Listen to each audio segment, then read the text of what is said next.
आज के लेक्चर की शुरुआत हम उस क्वेश्चन से करते हैं जो एक वेव फ्रंट और रे में रिलेशन वाला एक क्वेश्चन दिया था। लास्ट टाइम आपको ध्यान होगा, शनिवार को हमने 2-3 काम आपको करने के लिए दिए थे। तो एक सवाल आपको दिया था कि एक प्लेन की इक्वेशन दे रखी थी, वेव फ्रंट की equation x plus y plus z is equal to c. This was the equation of wave front.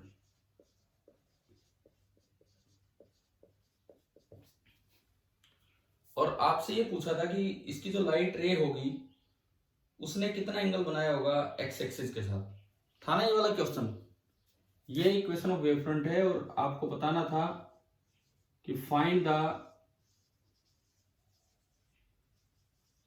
Angle made by the light रे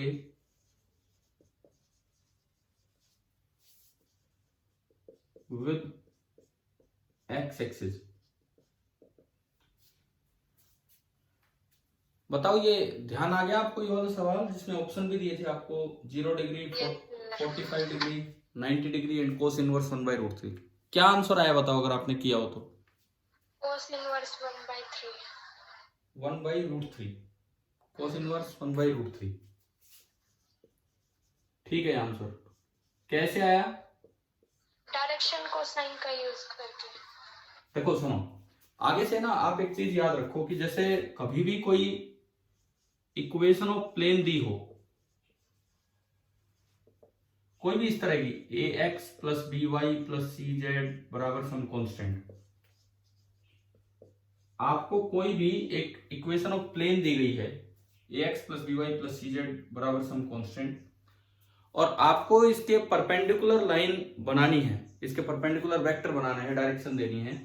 तो इस प्लेन के जो परपेंडिकुलर डायरेक्शन होगी, परपेंडिकुलर वेक्टर जो होगा, आप याद रखिए A I cap plus B J cap plus C K cap. ठीक है, इस प्लेन के ये जो वेक्टर होगा ये हमेशा परपेंडिकुलर होगा, और ये वेक्टर एक डायरेक्शन, एक लाइन है। यानी कि अगर ये वेव फ्रंट है, अगर ये वेव फ्रंट है तो ये उसकी कोरस्पोंडिंग लाइट रे हो जाएगी। तो आप यहां से देख के बताओ इक्वेशन ऑफ लाइट रे क्या बनी। लाइट रे एज अ वेक्टर मैंने लिया, तो इक्वेशन ऑफ लाइट रे वेक्टर क्या बनेगी, यहां से देख के बताओ। एक्स का कोफिशिएंट कितना? 1, ठीक है ना। तो ये ए की जगह 1 I cap plus 1 J cap and plus 1 K cap. तो ये आपको इक्वेशन ऑफ लाइट रे पता लगी, और इसके डायरेक्शन कोसाइंस तो हम जानते ही, अच्छे से निकालना जानते हैं।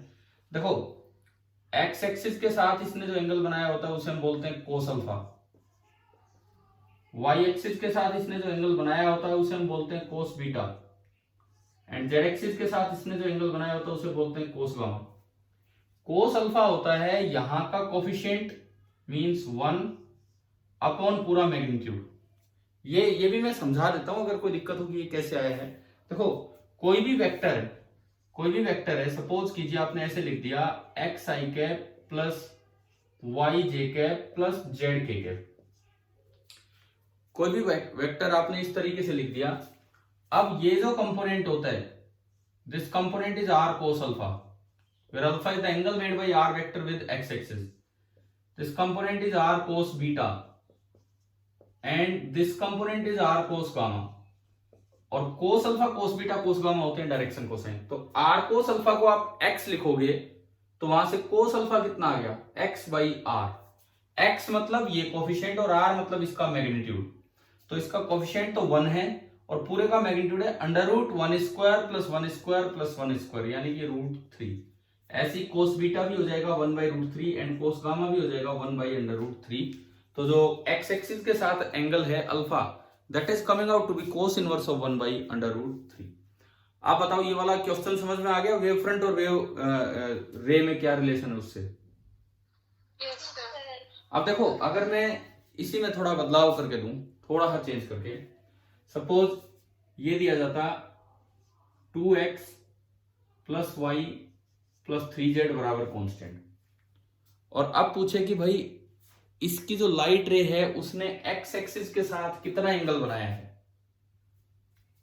पिछला तो कई बार बच्चा सिमेट्री सोच के कर लेता, अब इसमें कैसे होगा? अगर मान लो ये होता, ये इक्वेशन ऑफ वेव होती, ये वेव फ्रंट होती, तो इसमें हम कैसे ढूंढते एंगल मेड बाय लाइट रे विद द एक्स एक्सिस? ये प्लेन की इक्वेशन है तो इसके परपेंडिकुलर डायरेक्शन ये है, तो यहां से बताओ क्या बनेगी परपेंडिकुलर डायरेक्शन? इनवर्स 2/√5। चलो देखते हैं। मैंने परपेंडिकुलर डायरेक्शन बनाई, मतलब लाइट रे की direction 2i cap plus 1j cap plus 3 ठीक है, ठीक है ना? तो इक्वेशन ऑफ लाइट रे बन गई 2i cap plus 1j cap plus 3k cap. अब मुझे तो खाली कोस अल्फा चाहिए एक्स एक्सिस के साथ एंगल, तो cos alpha is equal to R cos alpha is equal to X, तो cos alpha is equal to X by R. थोड़ा सा ज्योमेट्री का यूज है, कोऑर्डिनेट 3D का, तो कोस अल्फा यहां से हो गया एक्स, एक्स तो है 2 और अपॉन आर, आर कितना 9 और 4 13 और 1 14 अंडर रूट 14, यही बन रहा है ना?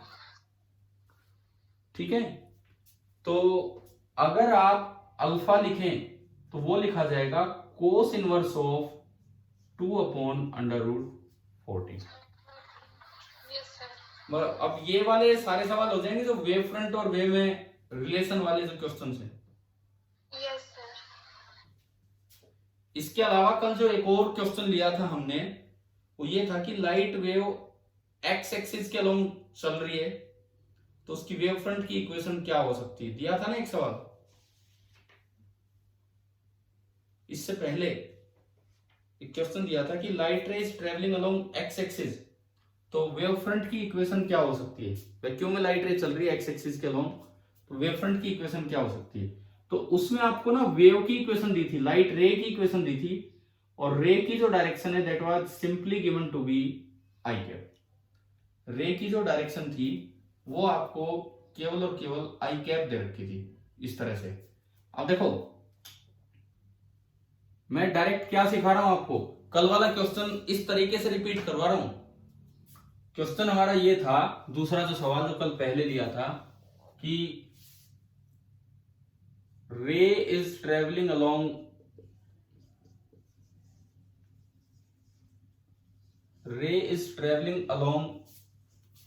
एक्स एक्सिस, एक्स एक्सिस के अलोंग रे ट्रेवल कर रही है, तो आपको ना इक्वेशन ऑफ वेव बतानी थी कि वेव फ्रंट बतानी थी कि क्या होगी इक्वेशन ऑफ वेव फ्रंट। तो इस बार आपको ना ये दिया था कि परपेंडिकुलर डायरेक्शन की इक्वेशन दे दी। अब देखो परपेंडिकुलर डायरेक्शन की इक्वेशन वो केवल एक्स एक्सिस में ट्रेवल कर रही है, तो that is 1i cap plus 0j cap plus 0k cap. पहले ये बताओ क्या ये समझ में आ रहा है? Yes sir. ठीक है, इससे आप प्लेन की इक्वेशन का अंदाजा लगाओ। आई कैप के साथ जो कोएफिशिएंट है वो तो x से मल्टीप्लाई कर दिया 1, जे कैप के साथ जो कोएफिशिएंट है y से मल्टीप्लाई किया 0, ये बीच वाला पार्ट में हटाऊं यहां से, और के कैप के साथ जो कोएफिशिएंट है वो भी z से मल्टीप्लाई किया। और आप अगर इसको देखते हो तो क्या ये वो इक्वेशन आ गई है कि नहीं, x बराबर कांस्टेंट, यस सर। है ना? मतलब उस दिन वो क्वेश्चन बिना ज्योमेट्री के फॉर्मूले, बिना ज्योमेट्री के रिलेशन लिए वैसे चेक किया था हमने कि भी कौन सा परपेंडिकुलर होगा। अब मैं आपको थोड़ा फॉर्मूले के तरीके से बता रहा हूं, शायद आपको ये रिलेशन वाला काम तो ढंग से समझ आ ही गया होगा, है ना? एक तो था होमवर्क में हमारा ये वाला पार्ट। भाई आप लोगों का कितने बच्चों का आंसर आ गया था? ये कोस इनवर्स 1/√3 सर आ गया था। और आने का मतलब है एक तो ज्योमेट्रिकली आ गया था, फिर अब है ना वो याद रखना कि अगर बिल्कुल सिमेट्री ना हो, जैसे आज एक क्वेश्चन लिया 2x plus y plus 3z, किसी में भी आ जाए तो रे से वेव निकालना और वेव से रे निकालना आपको आना चाहिए। ठीक है, दूसरा काम क्या दिया था? 2-3 काम दिए थे उस दिन करने को। सर वो m1 is equal to mu2। अच्छा, आपको दूसरा काम ये दिया था पिछले लेक्चर में कि आप जो डायग्राम बना रहे थे डेंसर ना रेयर टू डेंसर मीडियम वाला, उसमें आपको प्रूव करना था कि जो फ्रीक्वेंसी है वो चेंज नहीं होगी जब लाइट रे एक से दूसरी साइड जाती है तब। आप बताओ क्या उसका जस्टिफिकेशन मिला? क्या वो कर पाए कि नहीं कर पाए? सर बता दो एक बार। ना बताऊंगा तो मैं बिल्कुल, मैं वैसे पूछ रहा हूं कुछ। लॉजिकल जस्टिफिकेशन था कि नहीं, कि जैसे एग्जाम में आ जाए तो कैसे करें। चलिए देख लेते हैं। हमने कुछ ऐसा डायग्राम बनाया था कि ये इंटरफेस था, ये इंसिडेंट रे आई, लेकिन हमने बनाया था फिर इनसे इंसिडेंट वेव फ्रंट, और जो इंसिडेंट वेव फ्रंट बना था वो इसके परपेंडिकुलर बना था। ये बना था इंसिडेंट वेव फ्रंट इस तरह से। हमने इसको नाम दिया था ए बी। उसके बाद रेयरर टू डेंसर ये वेव्स आ रही थी, तो ये बेंड हो गई थी टुवार्ड्स नॉर्मल, और यहां पे आपने बनाया था रिफ्रैक्टेड वेव फ्रंट, वो इसके परपेंडिकुलर। इंसिडेंट वेव फ्रंट का एंगल आई था और रिफ्रैक्टेड वेव फ्रंट का एंगल आर था। इनको क्या नाम दिए थे इन पॉइंट्स को, अगर हो तो आपके पास? ये कुछ भी नहीं दे रखी, कोई बात नहीं, छोड़ो, चलो जो भी है। ये कुछ हमारे पॉइंट्स थे इस तरह से, ये इंसिडेंट वेव फ्रंट, ये रिफ्रैक्टेड वेव फ्रंट। अब आपको ये प्रूव करना है कि जो फ्रीक्वेंसी इधर होगी वो ही फ्रीक्वेंसी इधर होगी। मान लो ये पॉइंट है सी। मैं आपसे इसलिए पूछ रहा हूं, क्या उस दिन कुछ नाम दिए थे क्या हमने इन पॉइंट्स को? उस दिन जो डायग्राम बनाया आपने कॉपी में लिखा हो तो? Yes, sir. इसको सी, इसको डी बोल रखा है, कुछ और? डी, ठीक है। ई लो, ठीक है, ये लो। A B incident wave front है, ए बी है हमारा incident wave front, and CE है रिफ्रैक्टेड वेव फ्रंट।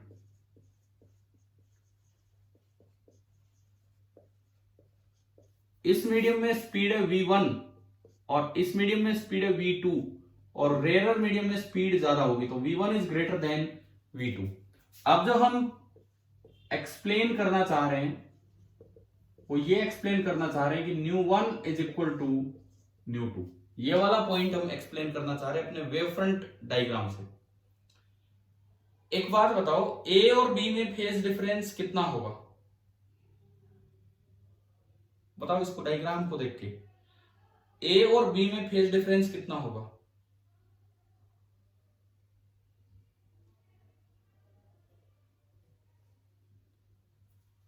हाँ जी भाई, 0। हमें पढ़ा था कि एक वेव फ्रंट पे सभी पॉइंट सेम फेज में होते हैं। इसका मतलब अगर ये भी एक वेव फ्रंट है तो phi A that will be equal to phi B, ठीक है। ऐसे ही सी और ई में फेज डिफरेंस कितना होगा? ई और सी में 0, ठीक है ना। यानी कि phi E this will be equal to phi C. इस इक्वेशन 1 में से आप इक्वेशन नंबर 2 सब्ट्रैक्ट कर दीजिए। इक्वेशन 1 से इक्वेशन 2 सब्ट्रैक्ट किया तो हमारा ये आया phi A minus phi E that is equal to phi B minus phi सी।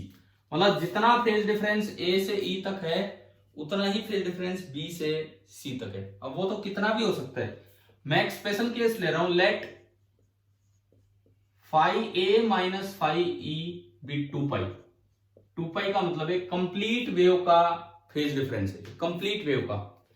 तो अगर ये 2 पाई है तो इक्वेशन नंबर 3 हमें ये कह रही है, इक्वेशन नंबर 3 इसका मतलब ये बताती है कि अगर ये 2 पाई है तो phi B minus phi C भी कितना होगा?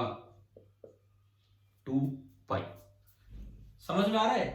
मैंने यू एज्यूम कर लिया कि बीसी मान लो 2 पाई है, तो बदले में एई को भी कितना होना पड़ेगा? 2 पाई होना पड़ेगा। क्लियर है कि नहीं? यहां तक बताओ, ठीक है। अब यूं बताओ, एक 2 पाई फेज डिफरेंस के कोरस्पोंडिंग कितनी लेंथ होती है?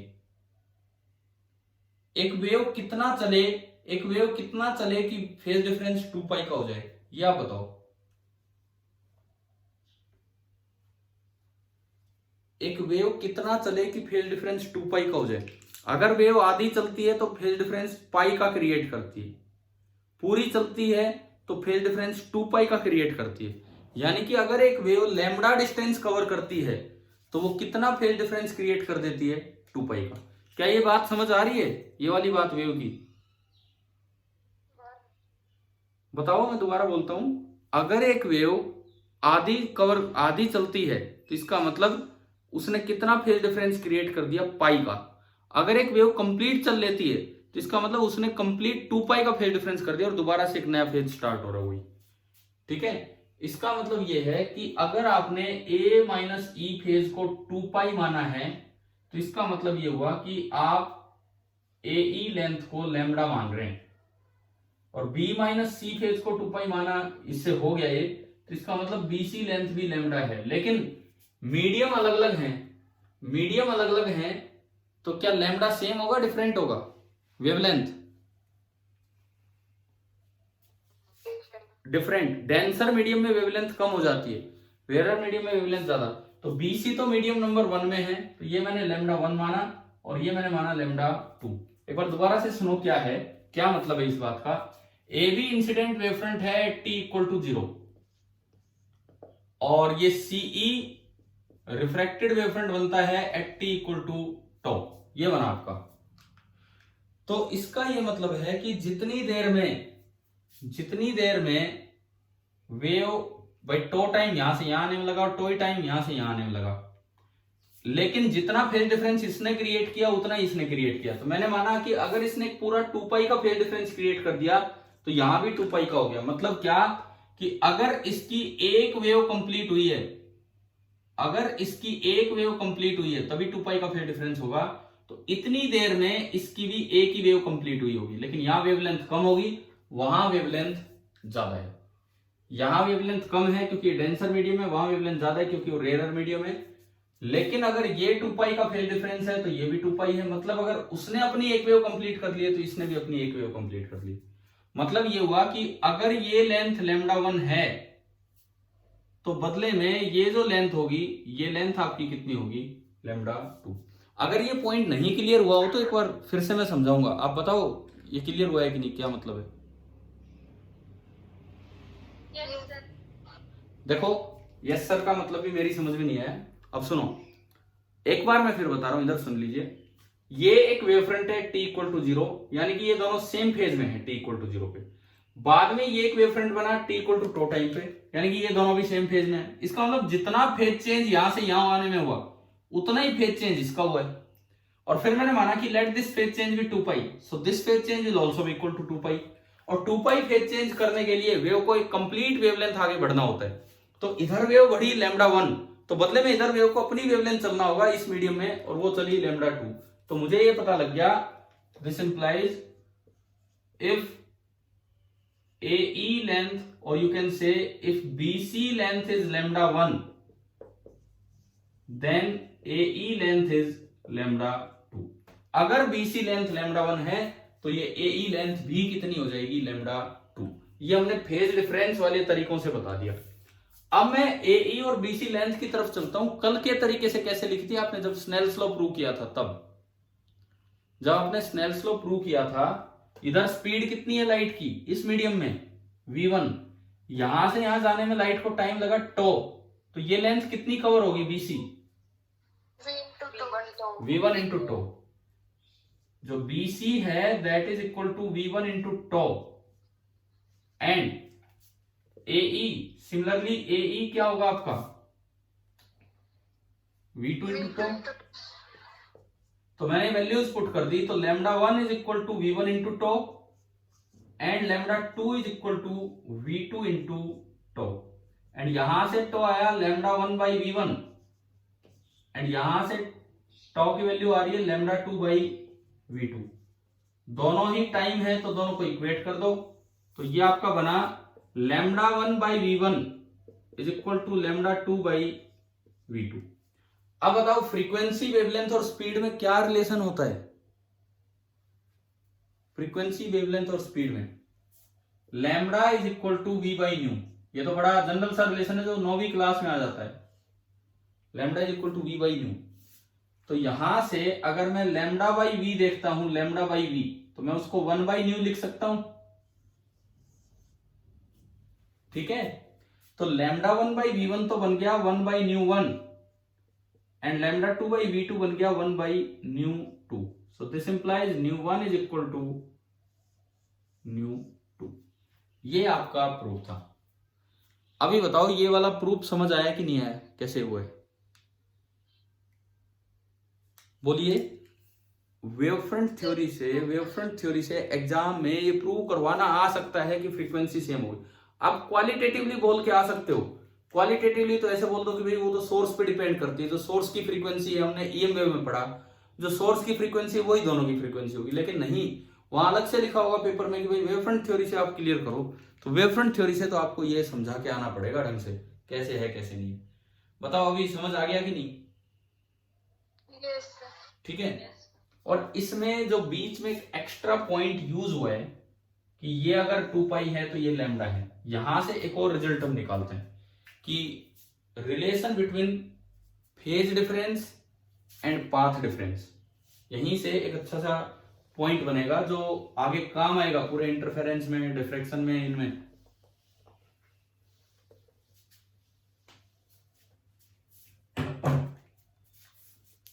ये जैसे ये वाला अभी हमने क्वेश्चन लिया ना, ऐसे सवाल ही तो कंफ्यूजिंग हो जाते हैं एग्जाम में, मेनली बोर्ड एग्जाम में. वहां लिखना होता है कैसे करें, तो एक लाइन नहीं होती बच्चों के पास इसमें लिखने को, भाई क्या लिखे हैं. तो कम से कम ये चीजें ढंग से अपनी तैयार करके जाओ ये चीजें. अब मैं यहाँ पे एक और पॉइंट आपको बता रहा हूं कि रिलेशन में, इसको यार हटा ही देता हूँ, ये बोर्ड तो छोटा सा तो बोर्ड है.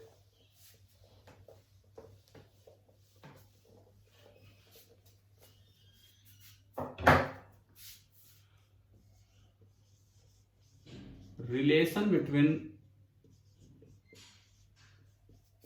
Phase difference and path difference.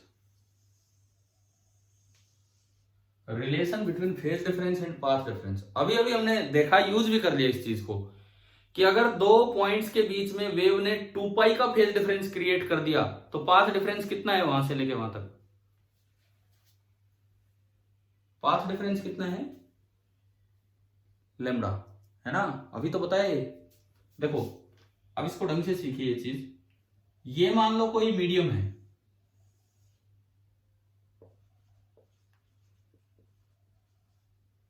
एक मीडियम है जिसका रिफ्रैक्टिव इंडेक्स है 2. ये है, बाहर लाइट चल रही है. मैं कहता हूं ये लेंथ है t, ये थिकनेस है t, इस तरह का मुझे दिया गया है. और बाहर से वैक्यूम है, बाहर जहां कुछ नहीं दिया वहां पे वैक्यूम है. एक वेव चल के आ रही है जिसकी wavelength in vacuum, lambda in vacuum t है, जितनी की आगे आने वाली चीज की थिकनेस है. लैम्डा इन वैक्यूम t है. यहां इसकी स्पीड है c, इस तरह से.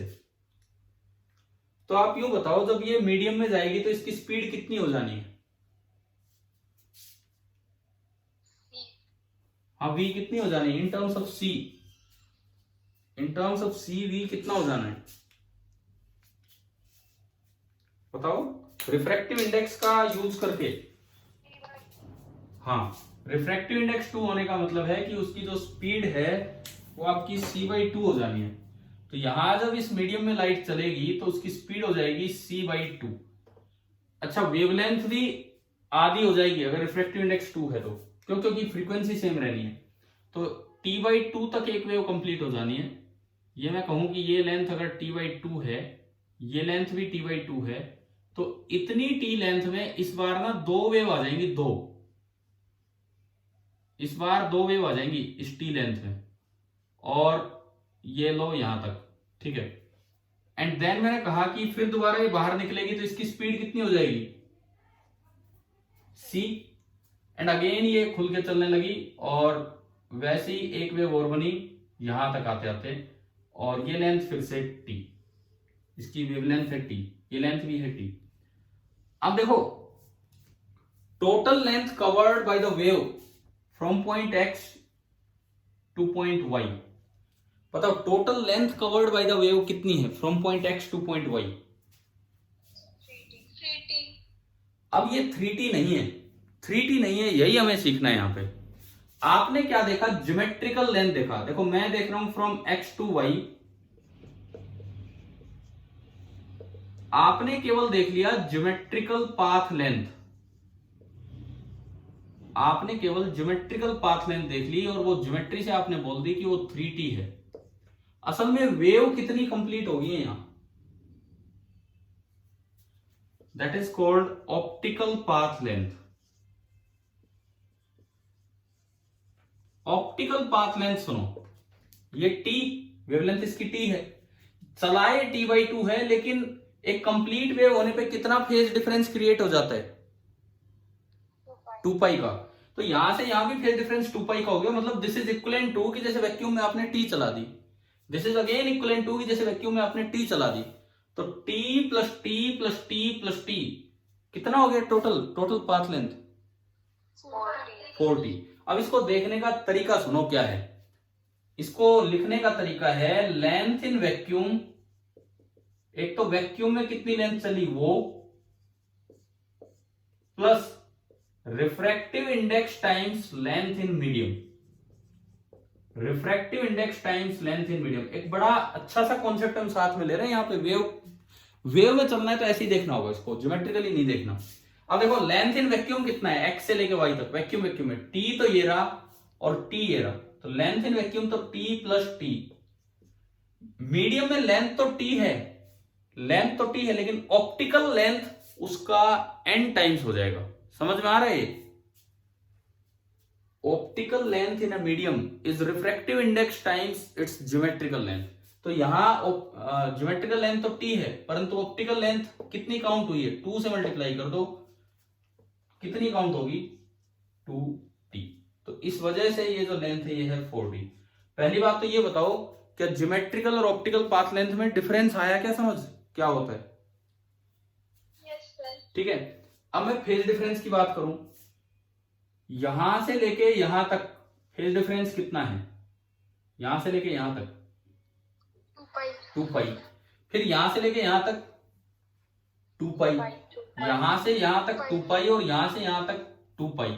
अगर वेव आगे जा रही है तो इसका मतलब यह है कि फेज डिफरेंस x का ज्यादा है और y का कम है। देखो वेव आगे जा रही है तो पहले वेव x के पास आई होगी कि पहले वेव y के पास आई होगी? x के पास। तो x को ज्यादा टाइम हो गया ऑसिलेट करते करते, y अभी ऑसिलेशन स्टार्ट करेगा। x अगर एक साइकिल पूरा कर चुका था तो 2 पाई, 2 साइकिल पूरा कर चुका था तो 4 पाई। तो x के जब y के पास वेव पहुंची तब तक x 4 साइकिल पूरी कर चुका था, यानी कि x का जो फेज है y से 8 पाई एक्स्ट्रा है, और वो यहां से हमें दिख गया। तो ये आपका है 8 पाई। ये प्लस माइनस भी देखना आना चाहिए, किसका ज्यादा है और किसका कम है। पहले बताओ ये लिखना आ गया? ठीक है, ये वाला पॉइंट आया क्या समझ? कैसे लिखा है? हाँ जी बोलिए। 8 पाई क्लियर हुआ? 2 पाई 2 पाई 2 पाई एंड 2 पाई। तो ये आपका फेज डिफरेंस हो गया 8 पाई। अब देखो मुझे जनरल रिलेशन बताना है phase difference and path difference. मे भी कभी +1 में मे भी वेव्स में आया भी हो, मे भी साउंड वेव्स में आया हो, कहीं ये रिलेशन आया हो। अगर पाथ डिफरेंस लैम्डा है, यूनिटरी मेथड से आ जाएगा, अगर पाथ डिफरेंस लैम्डा है तो फेज डिफरेंस कितना होता है? 2 पाई। अगर यूनिट पाथ डिफरेंस है तो फेज डिफरेंस कितना होगा? 2 पाई बाई लैम्डा। और अगर पाथ डिफरेंस कुछ भी डेल्टा एक्स है दो वेव्स के बीच में, तो फेज डिफरेंस कितना होगा? 2 pi by lambda into delta x. समझ में आया? मतलब मेरे पास एक फॉर्मूला आ गया, delta phi that is equal to 2 pi by lambda into delta x. Delta phi is equal to 2 pi by lambda into delta x. ये फॉर्मूला है कि फेज डिफरेंस और पाथ डिफरेंस में डायरेक्ट रिलेशन का कि भाई क्या रिलेशन होगा। ठीक है। अब देखो अभी मैंने जो पिछला प्रूफ दिया ν1 बराबर ν2, हमने माना था कि लेट डेल्टा फाई बी 2 पाई, वो ऊपर क्या था, वो बी और सॉरी ए बी था और सी था, तो बी और सी में फेज डिफरेंस 2 पाई था, तो ए और ई में भी 2 पाई हुआ, माना था ना हमने उधर इस तरह का। ठीक है, तो अगर आप फेज डिफरेंस 2 पाई यहां पुट करते हो तो इस फॉर्मूले में देखो डेल्टा एक्स क्या निकल के आ रहा है। अगर हम यहां 2 पाई पुट करते हैं तो क्या डेल्टा एक्स लैम्डा आ रहा है कि नहीं? हाँ, तो वही था, इसीलिए वहां पे डायरेक्ट लिखा था कि वो लैम्डा 1 हो गया और एक लैम्डा 2। अच्छा, अब देखो अगर मान लो इसी के कोरस्पॉन्डिंग एक और वेव चल रही है, लेकिन वो पूरी पूरी वैक्यूम में चल रही है, वो यहां से यहां तक चल के गई वैक्यूम में, और 3t लेंथ ही उसने चली, 3t लेंथ ही उसने चली, ये पूरी एक वेव दूसरी वेव चल के गई, आइडेंटिकल है, सेम वेवलेंथ है, इसकी भी वेवलेंथ t है। अब बताओ, जब अगर ये दोनों वेव यहां मिले तो क्या दोनों में फेज डिफरेंस कितना है? दोनों वेव्स के बीच का फेज डिफरेंस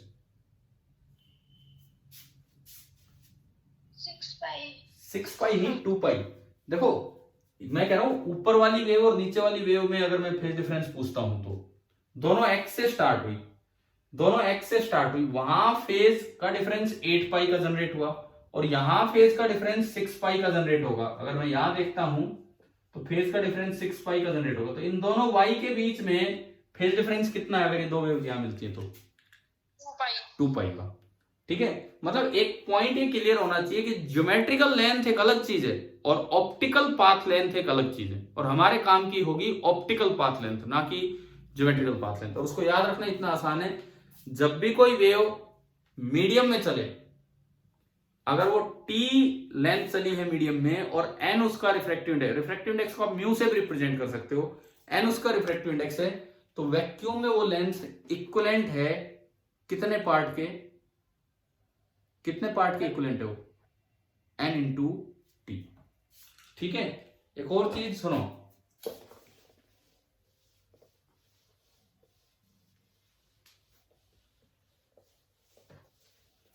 मान लो हमें ये दिया गया कि ये पॉइंट है x, कोई वेव चल के गई और ये पॉइंट है y,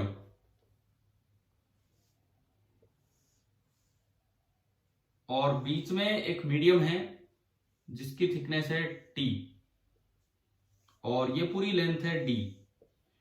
इसका जो रिफ्रैक्टिव इंडेक्स है, भाई एक आदत बना लो, रिफ्रैक्टिव इंडेक्स n और म्यू दोनों यूज होते हैं। एच सी वर्मा में सिंबल म्यू यूज कर रखा है, एनसीईआरटी में सिंबल n यूज कर रखा है, ये है।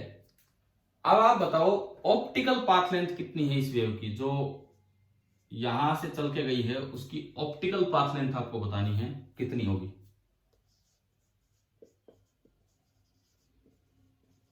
ऑप्टिकल पाथ लेंथ जो वैक्यूम में चली वो तो एज इट इज काउंट होगी, और जो मीडियम में चली वो उसके म्यू टाइम्स हो जाएगी, n टाइम्स हो जाएगी। बताओ तो ऑप्टिकल पाथ लेंथ कितना है, वैक्यूम में कितना चली है, यहां से यहां जाने में वैक्यूम में कितना चली?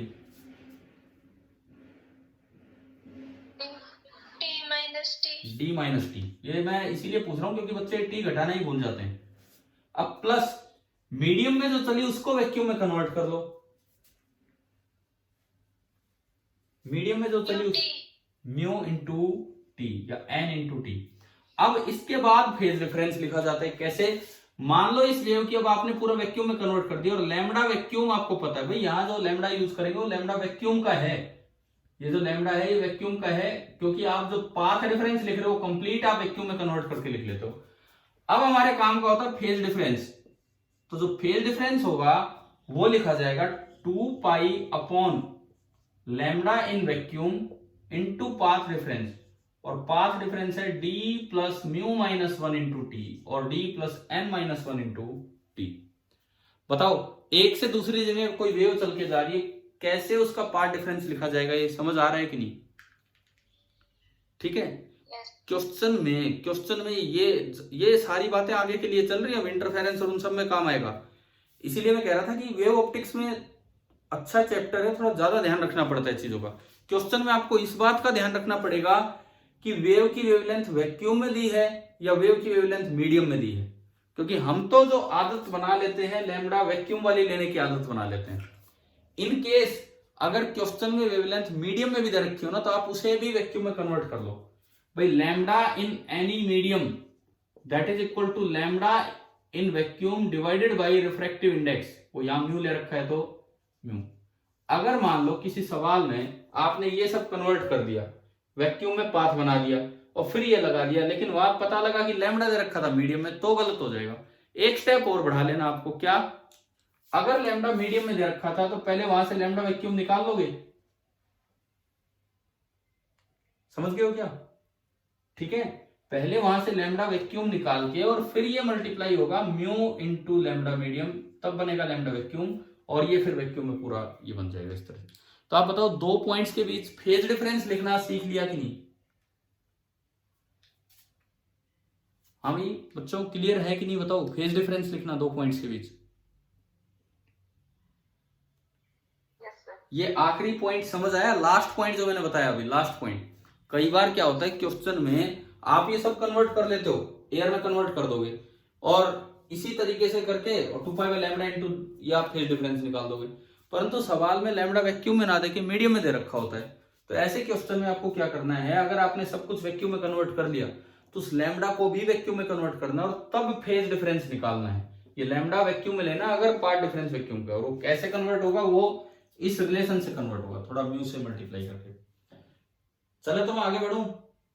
इस दूसरे काम को प्रूव करने में ही हमने काफी कुछ सीख लिया, और relation between phase difference and path difference ये रहा। ये यूनिटरी मेथड से आप याद रख सकते हैं। अच्छा, इसके अलावा तीसरा काम क्या दिया था? 3 काम दिए थे यार उस दिन करने को। बताओ तीसरा काम क्या दिया था? रिफ्रैक्शन डेंसर से रेयरर हो तो उसका होना। हाँ, रिफ्रैक्शन डेंसर से रेयरर हो तो उसका क्या होगा? क्या बनाया आपने? मैंने कहा था डायग्राम खुद बनाना, देखना ये पूरा किया क्या? बताओ 1 मिनट। डायग्राम बनाया, wave front diagram, yes sir. और उससे वो चीजें बिल्कुल सेम है। स्नेल्स लॉ भी वैसे ही प्रूव होगा। मैं करके दिखाऊं कि हो गया आपसे, बस ये बता दो। हो गया सर। हो गया ना? स्पीड ज्यादा आएगी रेयर से। रेयरर में स्पीड ज्यादा ही होती है। सुनो, अगर जैसे क्वेश्चन में यूं आ जाए कि ये लिखा हो refraction at a rarer medium, ये नहीं लिखा from denser to rarer, from rarer to denser, इतना लिखा आ जाए refraction at a rarer medium, इसका क्या मतलब है? इसका क्या मतलब है? अगला मीडियम रेयरर है या पहले वाला मीडियम रेयरर है? बताओ। जैसे क्वेश्चन में पहले वाला रेयरर है। पहले वाला नहीं, जो बाद वाला है ना, जो बाद वाला रिफ्रैक्शन एट, जहां से रिफ्रैक्शन हो रहा है, जहां जाके रिफ्रैक्शन हुआ है, वो मीडियम रेयरर है। तो अगर ये वर्ड कहीं लिखा है कि refraction at a rarer medium, इसका मतलब ये है कि ये इंटरफेस है, ये डेंसर है पहला मीडियम, और दूसरा मीडियम आपका रेयरर होगा। मैं बस एक बार आपको डायग्राम बता देता हूं, उसके बाद आप ट्राई कर सकते हैं। Denser to rarer. अच्छा, इससे फर्क नहीं पड़ रहा, आप नीचे से ऊपर लो, ऊपर से नीचे लो, आप ऐसा भी बना सकते हो। बट आपका जो बाद वाला मीडियम है, मैं ये नहीं कह रहा ऊपर वाला मीडियम और नीचे वाला मीडियम, मैं कह रहा हूं जो बाद वाला मीडियम है वो रेयरर होना चाहिए। मतलब मैंने इसको मीडियम नंबर 1 बोल दिया एंड इसको मीडियम नंबर 2 बोल दिया। अब देखो इसका डायग्राम, ये कोई रे आई, अब 1 नहीं 2 लेनी पड़ेगी अगर आप वेवफ्रंट की तरह दिखाना चाहते हो तो। ये आपने वेवफ्रंट कैसे बनाया इसने? भाई जो परपेंडिकुलर डालो इस पे बन गया ये वेवफ्रंट, और वेवफ्रंट का सरफेस के साथ एंगल ऑफ इंसिडेंस, ये हमारा वही wavefront A B at t equal to 0। आ रहा है ना समझ क्या है? ठीक है। इसके बाद बताओ किधर बेंड होंगी ये रे, अगर आप रे की तरह देखते हैं तो। मैंने यहां पे एक नॉर्मल बनाया, यहां पे एक और नॉर्मल बनाया, किधर बेंड होंगी ये रे? Away from the normal. बाकी तरीका क्या था वेव फ्रंट बनाने का? अगर मैं रे डायग्राम की बजाय वैसे चलूं, रेज का यूज ना करूं, तो तरीका क्या था इस वेव फ्रंट को बनाने का? देखो तरीका क्या था, सुनिए। खाली वेव फ्रंट आपको बनाना हो तो ये वेव फ्रंट का एंगल ऑफ इंसिडेंस, सपोज ये t इक्वल टू 0 पे यहां है और ये t इक्वल टू 0 पे यहां है, और ये b से यहां तक आने में टाइम लगेगा इसको टो। तो b यहां से यहां जाने में अगर टो टाइम लेती है तो कितना डिस्टेंस कवर करगी? पहले मीडियम में स्पीड v1 मान लो, तो ये जो डिस्टेंस कवर्ड होगी that will be v1 into tau. अब जो दूसरी वेव चलेगी उसकी स्पीड ज्यादा है कि कम है? कम। दूसरी साइड वेव ज्यादा स्पीड से चलेगी कि कम स्पीड से? ज्यादा। ज्यादा। मतलब हम वो नहीं कह रहे कि रे टुवार्ड्स द नॉर्मल बैंड होगी कि अवे फ्रॉम द नॉर्मल ना, वो तो एक फिर इंफॉर्मेशन ही यूज कर लिया आपने। हम तो वेव फ्रंट डायग्राम से देख रहे हैं कि रे किधर बैंड होगी। तो अगर ज्यादा स्पीड से चलेगी तो आपको कल बताया गया होगा जब ये वेव पहुंचे तब तक ये कितना चल चुकी है, तो ये चल चुकी होगी v1 टो। तो एक बड़ा स्फीयर बना दो, ए को सेंटर मानते हुए एक बड़े रेडियस का v1 टो रेडियस का स्फीयर बना दो। बताओ ऐसा पढ़ा था कि नहीं हमने? अरे वो मैंने कल ऊपर लिया था, आज ये नीचे ले लिया। बताओ ये समझ आया कि नहीं आया, क्या हुआ है? और फिर उसके बाद दूसरे पॉइंट से इस पे डाल दो एक टेंजेंट, ये आपका बनेगा रिफ्रैक्टेड वेव फ्रंट, जिसको अगर आप सीई नाम दे रहे थे तो सीई होगा। और अगर आपको अब रे दिखानी है तो इससे इसको आप ज्वाइन कर दो, ये आपकी बन गई रे, और इसके पैरेलल ये दूसरी रे निकल जानी। मतलब बिना रे का यूज किए पहले वेव फ्रंट कैसे बनता है वो मैंने आपको सिखाया। क्या समझ आया क्या? देखो मुझे लग रहा है अब भी इतना कॉन्फिडेंस नहीं आ रहा है। रे बना के तो आप वेव फ्रंट आराम से बना पा रहे हो, वेव फ्रंट बना के रे तक पहुंचना थोड़ा सा मुश्किल हो रहा है आपके लिए।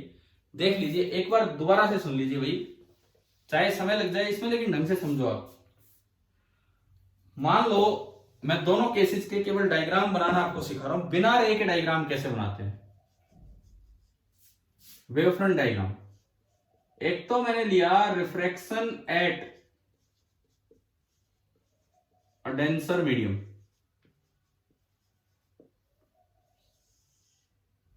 और एक में लेता हूं refraction at A rarer medium. At least wave front diagram clear हो मैं इस वाले पे आया, ये इंटरफेस है, मैंने ऊपर वाले को बोला मीडियम 1 एंड नीचे वाले को बोल दिया मीडियम 2 एट ए डेंसर, मतलब ये वाला मीडियम डेंसर है। फिर जब मैं ये दिखा रहा हूं तो मैं आपको जो डायग्राम बना रहा हूं मैं नीचे वाला मीडियम 1 ले रहा हूं, हालांकि बुक में उल्टा होगा डायग्राम, बुक में ऊपर ही मीडियम 1 होगा, लेकिन मैं तो आपको दोनों केसेस सिखा रहा हूं। और ऊपर वाला मीडियम 2 ले रहा हूं और मीडियम 2 को आपने बोल दिया रेयरर। मतलब मैंने क्या किया, जो मीडियम ऊपर था वो ऊपर ही रखा, ये पिछली बार भी रेयरर था इस बार भी रेयरर है, ये पिछली बार भी डेंसर था इस बार भी डेंसर है, लेकिन पिछली बार रे 1 से 2 लाऊंगा और इस बार 2 से नीचे वाले से ऊपर 1 से 2 ही जाएगी होगी। ठीक है, अब देखो बिना रे कंस्ट्रक्ट किए आप फाइनल वेव फ्रंट कैसे बनाते हैं? फाइनल वेव फ्रंट, तो उसके लिए आपने क्या किया, इंसिडेंट वेव फ्रंट बनाया। उसके लिए मैंने इनिशियल रे ली, ये आपकी इंसिडेंट वेव फ्रंट, उस पर आपने दिखाया t इक्वल टू 0 पे, ये लो भाई t इक्वल टू 0 पे ये एक वेव फ्रंट बन गया। इस मीडियम में स्पीड है v1 और अगला डेंसर है तो v1 ज्यादा है और v2 कम होगी, तो टो टाइम में ये वेव चल के आएगी और ये लेंथ कवर कर जाएगी v1 इंटू टो। लेकिन दूसरी साइड जो वेव चलेगी वो ज्यादा चलेगी कम चलेगी? दूसरी साइड टो टाइम में वेव ज्यादा चलेगी कम चलेगी? कम चलेगी। तो आप क्या करेंगे, आप एक छोटा सर्कल या स्फीयर बना देंगे, एक छोटा स्फीयर आप बनाएंगे कम रेडियस का, आप एक कम रेडियस का एक स्फीयर बनाएंगे इसको सेंटर मानते हुए यूं।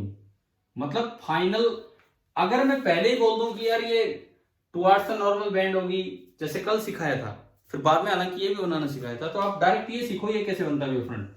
आपने क्या किया, एक स्फीयर बनाया और उस स्फीयर का रेडियस कितना है, ये v1 टो, तो इसका रेडियस कितना है v2 इंटू टो। एंड उसके बाद आप क्या करो, इससे ना इस पे एक टेंजेंट डाल दो, इससे इस पे एक टेंजेंट डाल दो, तो ये जो आपका बनेगा ये रिफ्रेक्टेड वेव फ्रंट बनेगा एट टाइम टो। अब आप रे दिखाओ, अब आप रे की तरफ जाओ बाद में, कैसे, इससे इसको ज्वाइन कर दो तो ये आपकी रिफ्लेक्टेड वेव है। तो देखो क्या ये टुवर्ड्स द नॉर्मल बैंड होगी कि नहीं अपने आप, है ना। और इसके पैरेलल ये, क्योंकि ये प्लेन वेव फ्रंट है तो पैरेलल ही होगा। ये आपका ये डायग्राम। अब मैं चलता हूं उधर, इससे सीखो आप इस तरीके से।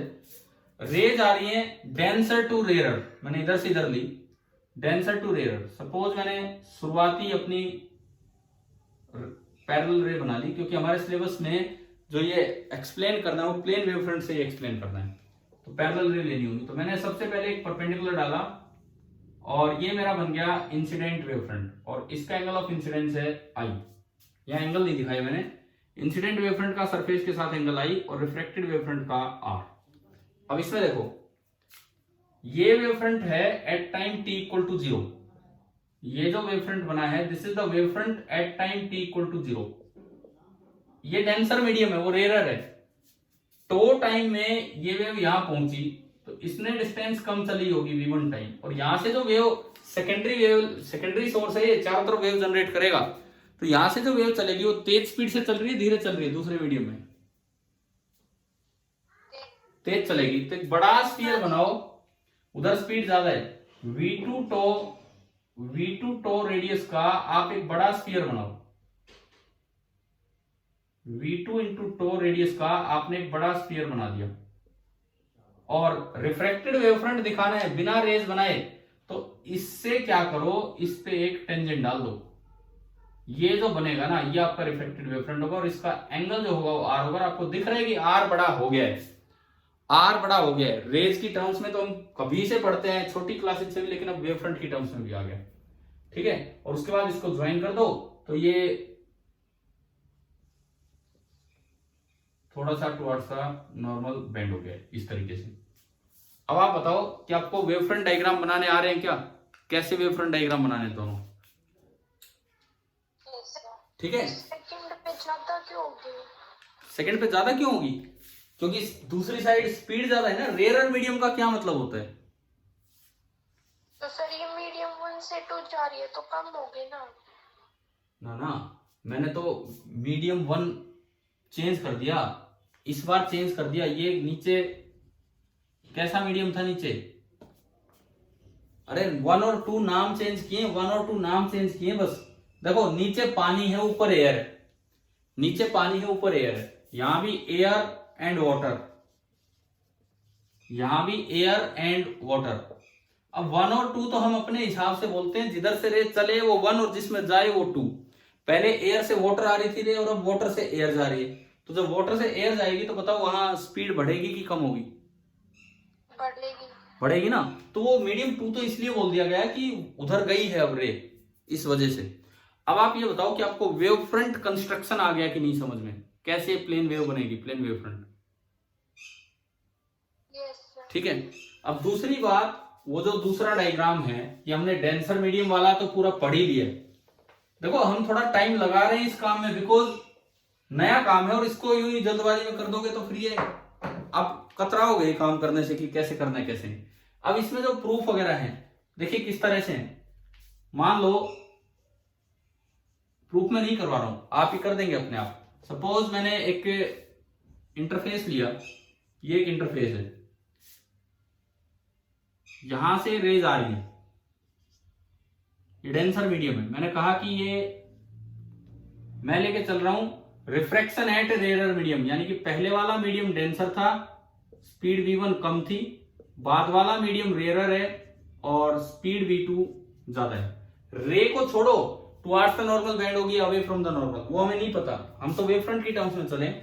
तो मैंने इंसिडेंट वेव फ्रंट बनाया, यहां से इस पे एक परपेंडिकुलर डाल के, ये t इक्वल टू 0 पे ये यहां है और ये एनर्जी यहां है, वहां तक पहुंचने में टाइम लगता है टो, तो इधर जो स्पीड है वो v1 कम है तो थोड़ा सा चलेगी। इतनी देर में यहाँ का जो सेकेंडरी सोर्स है चारों तरफ वेव फैला देगा और ज्यादा दूर तक चली जाएगी क्योंकि उसकी स्पीड ज्यादा है। तो हमने क्या किया, इसको सेंटर मानते हुए एक v2 टो, इसको सेंटर मानते हुए एक ज्यादा रेडियस का स्फीयर बना दिया, v2 टो रेडियस का एक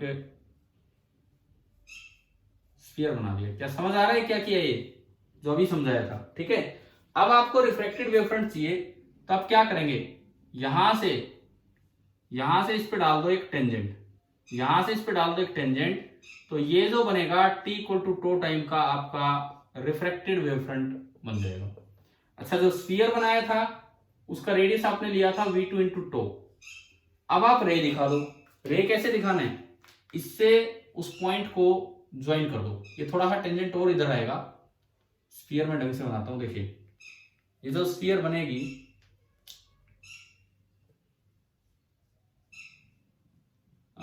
इसको सेंटर माना है हमने, तो ये जो स्फीयर बनेगा कुछ ऐसा बनेगा। सर हाँ जी, बोलो बोलो। सर जो डेंसर मीडियम और रेयर मीडियम दोनों में फ्रीक्वेंसी तो सेम ही होगी। हाँ, फिर उससे क्या होगा, फ्रीक्वेंसी तो बिल्कुल सेम होगी। मतलब उस सवाल को यहाँ कहाँ पूछना चाह रहे हो, क्या पूछना चाह रहे हो वो बताओ। मैं पूछ रही हूँ दोनों में सेम हाँ होगी। बिल्कुल, फ्रीक्वेंसी तो सेम होगी। ठीक है, अब आपने क्या किया, यहां से इस पे डाल दिया एक टेंजेंट, यहां से इस पे एक टेंजेंट डाल दिया। अब ये जो बनेगा ये आपका बनेगा reflected wave front at time tau. ये जो वेव फ्रंट बना है, जैसे पिछली बार हम नाम दे रहे थे ए बी, इसको नाम दे रहे थे सीई, तो सी बन गया रिफ्लेक्टेड वेव फ्रंट। अब आप कैसे बनाए रिफ्लेक्टेड वेव फ्रंट, इस जगह से v2 टो का एक बड़ा स्फीयर बना और उस दूसरे पॉइंट से एक टेंजेंट डाल दी। इसके बाद आप रे कंप्लीट कर लो। कैसे, इस A से E को ज्वाइन कर लो, A से E को ज्वाइन कर लो, तो ये आपकी बनी रिफ्लेक्टेड रे। और क्योंकि ये प्लेन वेव फ्रंट है तो रिफ्लेक्टेड रे पैरेलल होंगी, तो यहां से भी रे ऐसे निकाल दो, और ये जो एंगल है ये एंगल R होगा और ये एंगल I होगा। अब हमने कहीं नॉर्मल नहीं दिखाया, कहीं रे पहले नहीं बनाई, रे तो बाद में बनाई है, और आप ये देख सकते हो। अब आप इस डायग्राम से देखो, क्या ये रे टुवर्ड्स द नॉर्मल बेंड होती दिख रही है कि अवे फ्रॉम द नॉर्मल? बताओ, ये रे किधर बेंड हुई है, टुवर्ड्स द नॉर्मल कि अवे फ्रॉम द नॉर्मल? है टुवर्ड्स है क्या ये?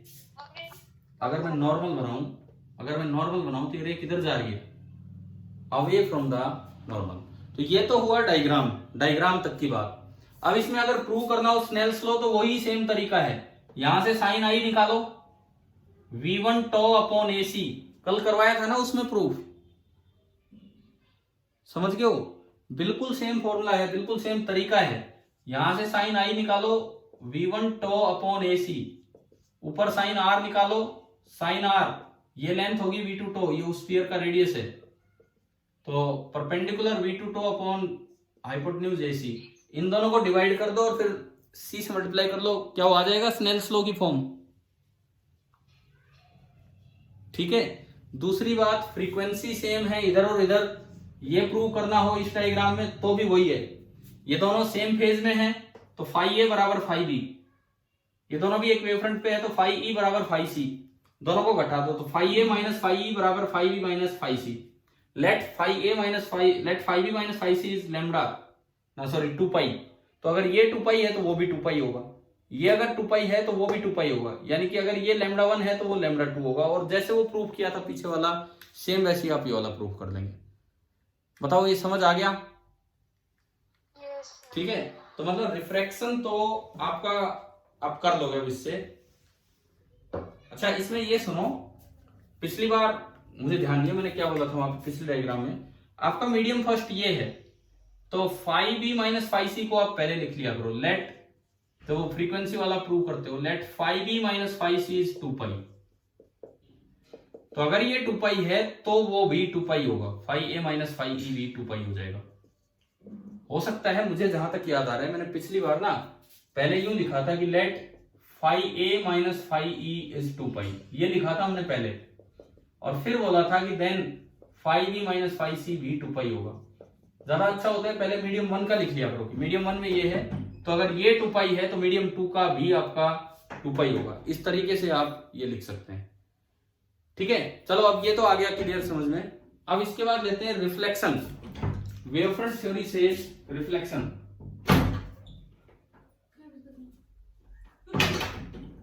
वेवफ्रंट थ्योरी से हम रिफ्लेक्शन लेते हैं।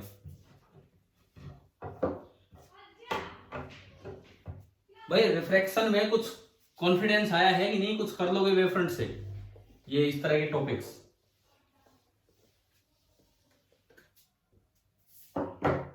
या अभी कंफ्यूजन ही कंफ्यूजन है?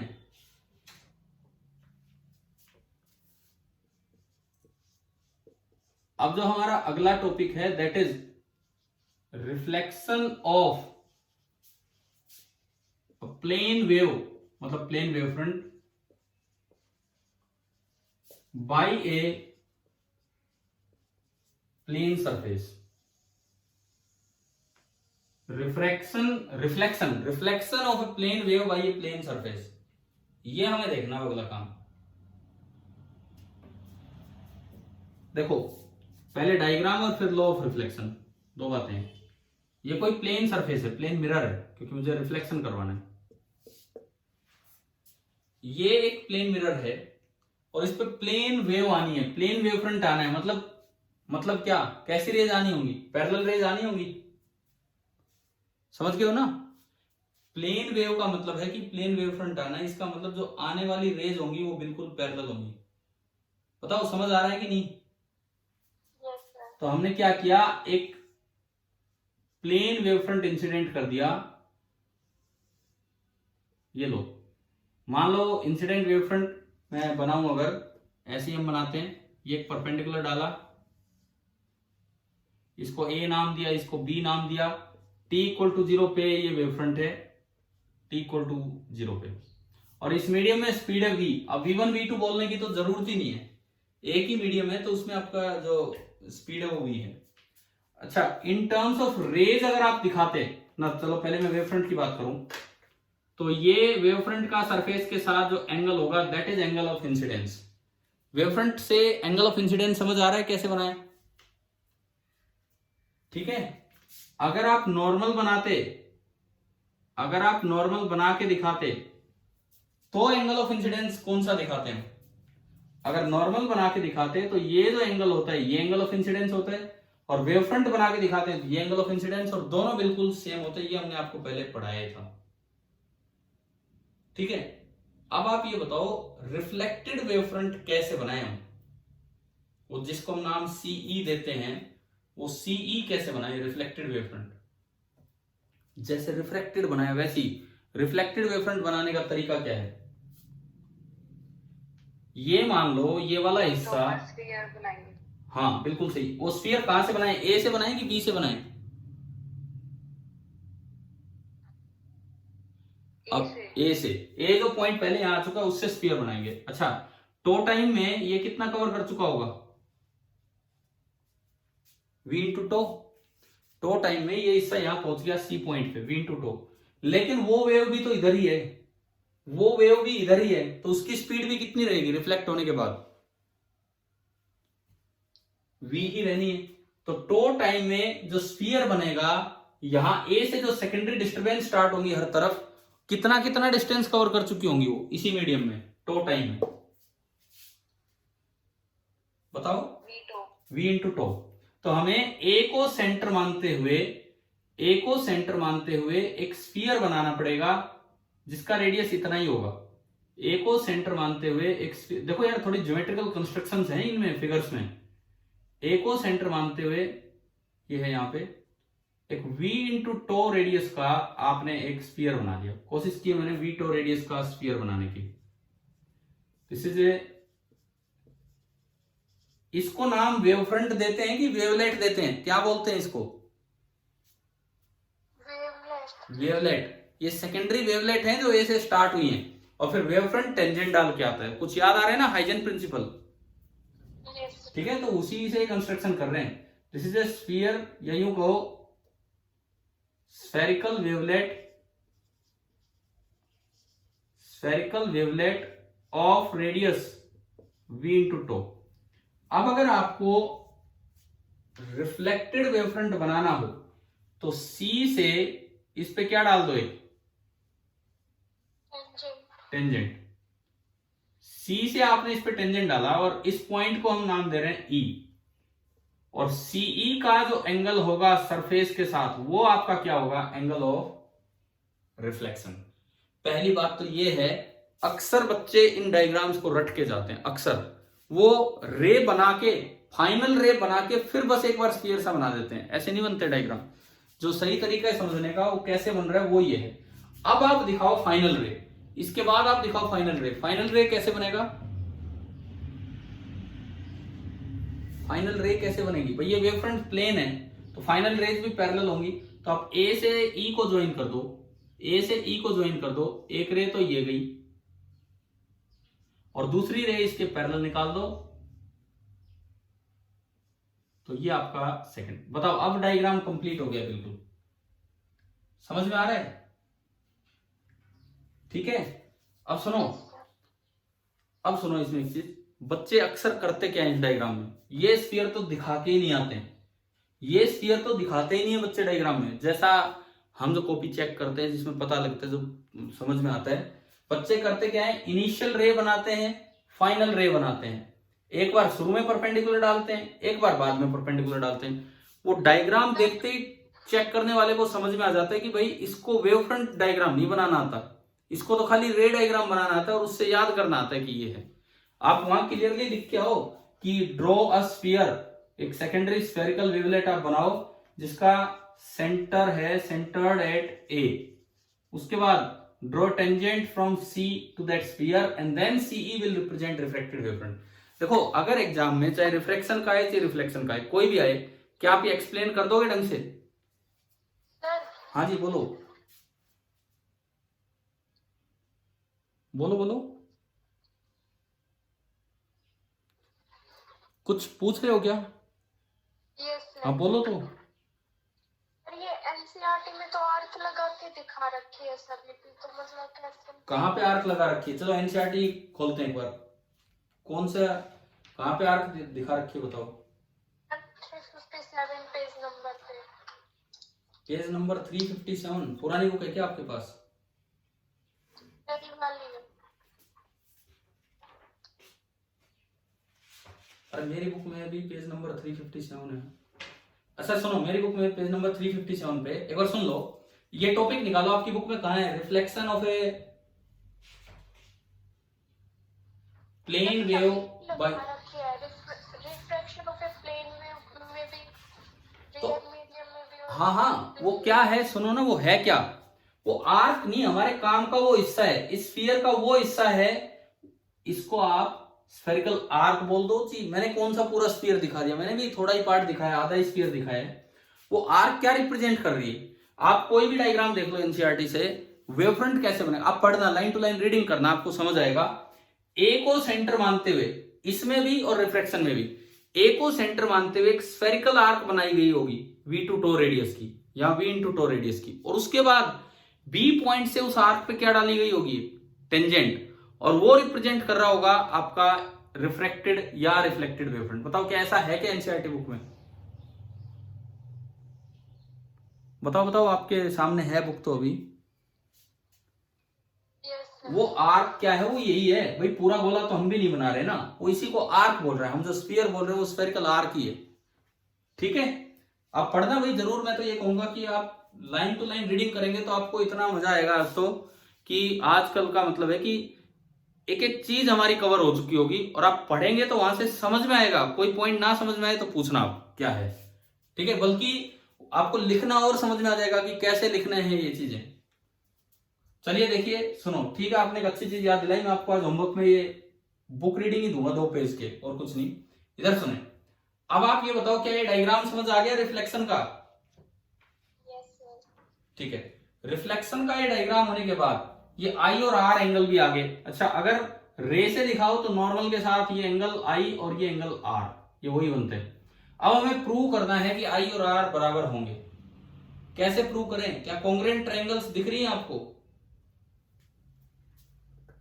ये ट्रायंगल और ये ट्रायंगल, देखो triangle EAC and triangle BAC, एक बार चेक करो क्या ये कॉन्ग्रुएंट है क्या। कैसे चेक करें? एक तो एंगल राइट एंगल ई बराबर एंगल बी, ये तो हो गया आर। हाइपोटेन्यूज कॉमन ए सी बराबर सी ए, ऐसे लिख देते हैं। असल में प्रॉपर तरीका ये होता है ई ए सी तो वहां लिखना चाहिए बी सी ए, ये प्रॉपर सीक्वेंस होती है, पर हम इतना भी ध्यान नहीं रखते हैं। ये हाइपोटेन्यूज होगी, कॉमन है। और एक साइड कौन सी बराबर है, ये भी वीटो, ए भी वीटो है और बी सी भी वीटो है। ए इंटू ई, यूं कहें E into A, E into नी, E A is equal to B C, और दोनों वी इंटू टो है, और ये एक साइड होगी। तो क्या आरएचएस से ये दोनों ट्राइंगल कॉन्ग्रेंट हो गई हैं कि नहीं? Yes sir. और अगर कॉन्ग्रेंट ट्राइंगल हैं तो उनके जो पार्ट्स हैं, कंकरेंट पार्ट्स, वो भी इक्वल होते हैं। सीपीसीटी बोलते थे ना इसको, यस है ना? तो भाई सीपीसीटी, इसका एक पार्ट है आई और उसका एक पार्ट है आर, तो I is equal to R by CPCT. This is your law of reflection. यार ये प्रूफ आसान है, डायग्राम मुश्किल है। प्रूफ तो आसान है, डायग्राम ही बच्चे गलत करके आते हैं, वेव फ्रंट नहीं दिखा रहे होते हैं, सेकेंडरी वेवलेट ही नहीं दिखा रहे होते हैं। और एग्जाम में लिखा होता है कि हाइजन प्रिंसिपल से आप डायग्राम बनाओ, तो हाइजन प्रिंसिपल से तो डायग्राम तब बनेगा जब आप सेकेंडरी वेवलेट बनाओगे। वेवलेट वो चीज आर्क दिखाओ, चीज सेमीस्फीयर दिखाओ, हेमिस्फीयर, चीज थोड़ा सा पार्ट दिखाओ, कुछ भी दिखाओ। तो अभी ये बताओ, क्या यहां तक ये सारी बातें समझ में आ गई हैं कि नहीं? ठीक है, अब देखो एक बार अपनी बुक निकाल लो, एनसीईआरटी टेक्स्ट बुक। थोड़ा सा पार्ट में और बता रहा हूं इसमें अभी एक बार, लेकिन एनसीईआरटी टेक्स्ट बुक निकालो पहले। वेव ऑप्टिक्स चैप्टर जहां स्टार्ट हो रहा है वहां, मैं पेज नंबर नहीं बोल रहा हूं क्योंकि हमारी आपकी बुक में थोड़ा बहुत डिफरेंस हो सकता है। वेव ऑप्टिक्स चैप्टर जहां स्टार्ट हो रहा है वहां पे आप आइए, निकाल दी बुक। अब सुनो, मुझे लगता है इंट्रोडक्शन की लाइन टू लाइन रीडिंग मैंने करवाई थी आपको, है ना? पहली जो क्लास थी उसमें लाइन टू लाइन रीडिंग चली थी इंट्रोडक्शन पार्ट की। उसके बाद ये ब्लू कलर वाला आता है, does light travel in a straight line. यहां भी मैंने आपको लाइन टू लाइन पढ़ा दिया था, बताया भी था। बताओ हमारी स्पीच की वेवलेंथ लगभग कितनी होती है? 50 सेंटीमीटर। हाँ 50 सेंटीमीटर, तो मतलब आपको ध्यान है ये चीजें। उसके बाद आता है हाइजन प्रिंसिपल। यहां से मैंने कोई बुक रीडिंग नहीं करवाई है, लेकिन मैंने आपको पूरा सब कुछ पढ़ा दिया है। तो आप अगर आज एक बार बुक रीडिंग करेंगे तो यार बहुत अच्छे से वो चीजें क्लियर होंगी और आपको पता लगेगा कि हाँ यही एक एक बात हमने पढ़ी है और यहां से पढ़ने को मिल गई, तो लिखना कैसे वो भी समझ में आ गया। और देखो आज का आपका होमवर्क ये है कि जो हाइजन प्रिंसिपल वाला टॉपिक है, देखो कोई भी बच्चा स्किप ना करे इस काम को। हाइजन प्रिंसिपल वाला टॉपिक पहले 1.5 पेज पे, तो ये होगा 1.5 पेज पे, ठीक है। उसके बाद आपका अगला टॉपिक है refraction and reflection of plane wave using Huygens principle, है कि नहीं बताओ? है ना? उसमें पहले है refraction of a plane wave at a denser medium, ये तो है एट ए डेंसर मीडियम, ये हमने पूरा पढ़ा, ठीक है। इसने नीचे स्नेल्स लॉ प्रूव किया है, देखो आप दिख रहा है कहीं? अब इसमें कहीं ना कहीं ये लिखा है कि this is the Snell's law of refraction, कहीं भी चल मिल गया ये लाइन? कौन से पेज पे आपकी बुक में ये this is Snell's law of 356 पे ये तो पेज नंबर ही सेम चल पड़े आगे, ठीक है। अब सुनो, उसके बाद this is Snell's law of refraction के बाद क्या इसने एक छोटा थोड़ा सा काम कर रखा है, λ1 λ2 का रेशियो लेके और ये सब, और उसके लास्ट में रिजल्ट देखो क्या है, but the frequency remains the same. मिली ये लाइन? इस पैराग्राफ में ना आप खुद भी एक बार पढ़ के देखना, अब आपको समझ में आएगा। इस पैराग्राफ में वो काम है जो आज हमने ν1 बराबर ν2 प्रूव किया था। इन्होंने थोड़ा कॉम्पैक्ट फॉर्म में लिखा है, हमने थोड़ा डिटेल्ड फॉर्म में आपको एक्सप्लेन करके समझाया, और मैंने फिर उसमें ऑप्टिकल पाथ लेंथ का कॉन्सेप्ट और दिया कि फेज डिफरेंस पाथ डिफरेंस कैसे निकालते हैं। तो आप ये लाइन टू लाइन पढ़ेंगे तो थोड़ा अच्छा रहेगा, ठीक है। उसके बाद है refraction at A rarer medium, हमने अभी किया है refraction at A rarer medium. हालांकि इन्होंने ऊपर से नीचे रे ला रखी है, हम किधर से किधर ले गए थे, नीचे से ऊपर, तो डायग्राम में बस यही फर्क है। एक इन्होंने एक्स्ट्रा जो एक चीज का जिक्र कर रखा है वो है TIR का, कि भाई डेंसर टू रेयरर जब जाते हैं तो एक स्टेज ऐसी आएगी कि TIR हो जाएगा। देखो अपनी बुक में देखो, साइन तो इसने प्रूव कर दिया कि भाई ये हो जाएगा। उसके बाद ये लिखता है कि अगर साइन R 1 है तो R 90 हो गया, तो उस समय जो आई है वो आईसी है, और उस एंगल को क्रिटिकल एंगल बोल देते हैं, और उससे ज्यादा कोई भी एंगल होगा तो हम रिफ्लेक्टेड वेव बना नहीं पाएंगे और वो रे अंदर ही रह जाएगी, and that is called TIR. क्या ये पूरा हम पीछे पढ़ चुके ना? ठीक है, मतलब टीआईआर अगर होगा, ये जो अभी तो है नहीं बोर्ड पे diagram, denser to rare medium जाएगी, तो जिस वक्त वो जो रिफ्रैक्टेड वेव फ्रंट है वो सरफेस के बिल्कुल लास्ट पॉइंट पे पहुंच चुका है, उससे आगे वो नहीं बढ़ पा रहा है, तो वहां पे जो रेज है वो अंदर चली जाएंगी। देखो लास्ट पॉइंट का क्या मतलब है, वो डायग्राम ऐसा बना था, वो जो डायग्राम था रिफ्लेक्टेड वेव फ्रंट ऐसा बना था, वो सीधा होते होते बिल्कुल यूं परपेंडिकुलर हो जाए, बिल्कुल परपेंडिकुलर हो जाए जब, तो उसके बाद रेज बाहर नहीं निकलेंगे और उसके बाद रेज अंदर ही चली जाएंगी। तो ये आपका टीआईआर का भी आप डायग्राम बना सकते हो खुद। ठीक है, उसके बाद है बुक में reflection of a plane wave by a plane surface, है ना यही डायग्राम। और ये मैंने पूरा थोड़े ढंग से स्फीयर दिखा दिया है ताकि सामने वाले को दिख जाए कि हाँ भाई आपने बनाया है। वो बुक में थोड़ा आर्क बनाया है तो सेम चीज, सेंटर उसका भी ये है, और वहां से इन्होंने लॉ ऑफ रिफ्लेक्शन भी प्रूव कर दिया, दो ट्रायंगल्स को कॉन्ग्रुएंट प्रूव करते हुए। ठीक है, अब ये देखो ये क्या लिखता है, once we have the laws of reflection and refraction the behaviour of prism lens and mirror can be understood. ये कहता है कि आपने अगर ये रिफ्लेक्शन रिफ्रैक्शन प्लेन वेव से समझ लिया ना, तो आप वेव फ्रंट थ्योरी से लेंस का भी बिहेवियर समझ सकते हैं, प्रिज्म का भी बिहेवियर समझ सकते हैं, सारी चीजें आप देख पाएंगे, कर्व्ड मिरर्स का भी देख पाएंगे। बट वो चीजें हमारे सिलेबस में एज सच है नहीं। These phenomena were discussed in detail in chapter 9, पीछे वो डिस्कस हो चुकी है वेव थ्योरी के हिसाब से, on the basis sorry ray theory के हिसाब से, on the basis of rectilinear propagation of light. Here we just describe the behaviour of the wave front as they undergo reflection और रिफ्रैक्शन। अब आपका एक और काम जो आपको करना है, क्योंकि क्या बुक में 3 डायग्राम दे रखे हैं, 3 डायग्राम यहां पे। पहला डायग्राम है incident plane wave front on a prism, दूसरा डायग्राम है incident plane wave front on a lens, and तीसरा डायग्राम है incident plane wave front on a curved mirror. इनकी थ्योरेटिकल डिटेल में नहीं जाना, क्योंकि अगर आप प्रिज्म में जाएंगे तो prism formula wave front theory से भी डेराइव होगा, लेंस में जाएंगे तो 1/v minus 1/u equal to 1/f wave front theory से भी डेराइव होगा, कर्व्ड मिरर में जाएंगे 1/v plus 1/u equal to 1/f wave front theory से भी डेराइव होगा। हमें नहीं करना, हमारे सिलेबस में नहीं हो काम, हमें खाली एक तो स्नेल्स लॉ प्रूव करना था वेव फ्रंट थ्योरी से, और एक लॉ ऑफ रिफ्लेक्शन। क्या इतना समझ आ गया कि नहीं? ठीक है, अब देखो ज्यादा से ज्यादा ये 3 डायग्राम पूछे जा सकते हैं, जो 3 डायग्राम यहाँ एनसीईआरटी बुक में दिए हैं।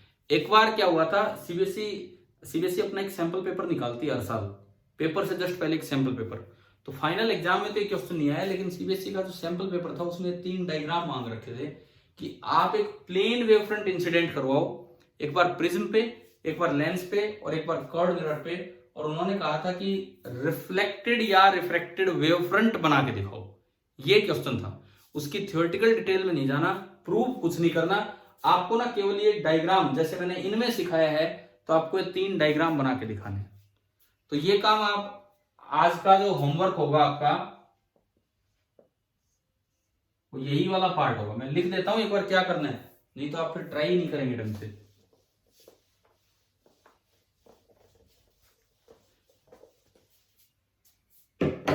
देखो भाई, एक काम तो आज आपको ये 100% करना है, आप करोगे तो बिल्कुल क्लियर हो जाएंगे कॉन्सेप्ट्स।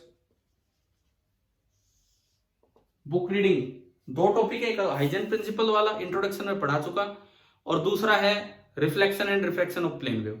समझ में आया ना, पढ़ोगे ये काम। और दूसरी बात, आपको 3 डायग्राम बनाने हैं, खुद प्लॉट करने की कोशिश करना, चाहे फिर यहां से देख लेना। 3 डायग्राम, पहला diagram refraction of plane wave front through a prism. किसी किताब से ये मत पढ़ने बैठ जाना कि वेव फ्रंट थ्योरी से प्रिज्म फॉर्मूला लेकर आना है, उसकी जरूरत नहीं है। ठीक है, दूसरा diagram through a thin prism हम लेंगे। दूसरा डायग्राम रिफ्रैक्शन ऑफ